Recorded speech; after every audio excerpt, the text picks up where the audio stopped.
गोटे फाउंडेशन हो research foundation हो एबे एबे भितरे हमर जो बसंत पंडा महोदय अछंती से कहउथिले जे उपेंद्र भंजन ऊपर गोटे फाउंडेशन हो जने कवि जे कि आमे ताको प्रतिष्ठित करिबा निश्चित भाव में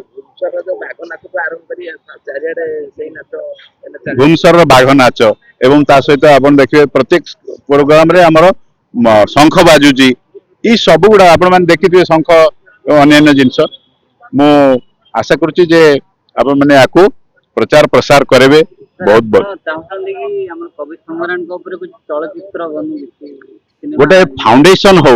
रिसर्च फाउंडेशन हो एबे एबे भितरे हमर जो बसंत पंडा महोदय अछंती से कहउथिले जे उपेंद्र भंजन ऊपर गोटे फाउंडेशन हबो ऑलरेडी काम चली ताकू रिसर्च हबो गवेषणा हबो एवं ता सहित जो पुराना श्रुति को